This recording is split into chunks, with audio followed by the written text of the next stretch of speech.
Kwanza ni tuna walimu ambao wanajua kazi yao kwa maana ya technical staff bora chini ya Katalea Majeshi Baba Isaya, wanajua nini ambacho wanakifanya. Lakini kingine ni ratiba.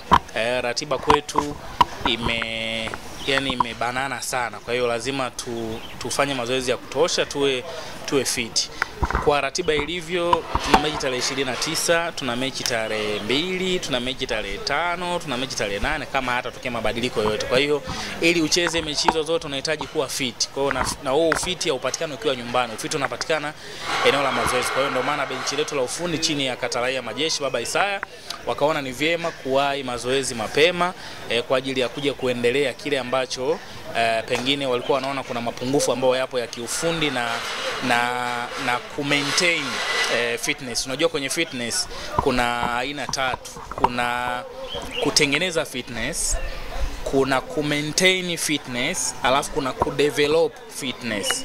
Kwa hiyo hapa sasa hivi hawa develop fitness, walimu wana maintain kwamba ile fitness ambayo wachezaji wako nayo, walimu wanalazimika wachezaji wasiipoteze. Kwa ndio maana unaona watu wamewahi mapema mazoezini kwa ajili ya kuhakikisha yale ambayo wanayahitaji wayapate kwa wachezaji, na sisi tuendelee na majukumu yetu kama kawaida. Kwa hiyo kimsingi ni hiyo tu. Sababu kubwa ni kuna mapungufu ambayo benchi la ufundi waliyaona, wanahitaji kuyafanyia kazi, lakini pia ni kuhakikisha fitness level yetu haishuki na bakia pale pale on top kwa ajili ya kufanya kazi kulingana na ratiba zetu au ratiba yetu ambavyo imekaa. Kimsingi ni jambo jema, na tupongeze viongozi wetu kuanzia kwa mlezi wetu Saidi Mtanda, lakini viongozi wetu wa timu hapa namzungumzia Juma Laiti, CEO wa timu, lakini pia Biku Kotecha ambaye ni mwenyekiti wa klabu yetu. Sambamba na hivyo kuna jitihada pia ambazo zimefanywa na chama cha soka mkoa wa Mwanza kwa maana MZFA.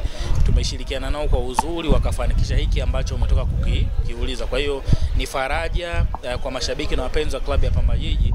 Sasa timu yao iko na itabakia pale pale kunako uwanja wa CCM Kirumba. Ni jambo jema, na tushukuru na tuwapongeze bodi ya ligi kwa kuwa waungwana, lakini pia weledi, kwa sababu pale ambapo tulikiuka walituambia nini cha kufanya na way forward. Kwa kimsingi tuwashukuru bodi ya ligi na tuwapongeze kwa hekima na busara ambazo wamezitumia kwa kuja kukagua na kujiridhisha na hatimaye kuturuhusu kutumia uwanja wa CCM Kirumba. Sisi kimsingi malengo yetu ni kushinda michezo yetu 7 iliyosalia.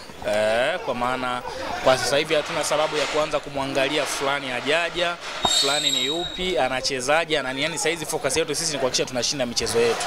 Ili tubakie kuwa salama lazima tufanye hivyo. Kwa hiyo kimsingi hatuangalii sasa hizi nani hajaja, nani sija na matokeo mazuri, nani. Sasa tunajiangalia sisi kwanza. Yani katika kipindi hiki ni kipindi ambacho tutakuwa wabinafsi kweli kweli, kwa sababu tunajiangalia sisi wenyewe, mpango kazi wetu, nini tufanye kuhakikisha tunafanya vizuri. Kwa hiki sio kipindi cha kumwangalia fulani hajaja, ana timu gani, ana wachezaji gani. Ni kipindi ambacho tunajiandaa sisi, tunatengeneza plani yetu ndani ya kiwanja kuhakikisha malengo yetu tunayafikia. Hatuna zaidi ya hilo, ili tushinde michezo yetu 7 yote iliyosalia, tukae kwenye nafasi nzuri zaidi ya hii tuliyopo. Tunaye Matthew Tegis yuko kwenye timu ya taifa ya Kenya, lakini pia Shasiri na Himana yuko kwenye majukumu ya timu ya taifa ya Burundi.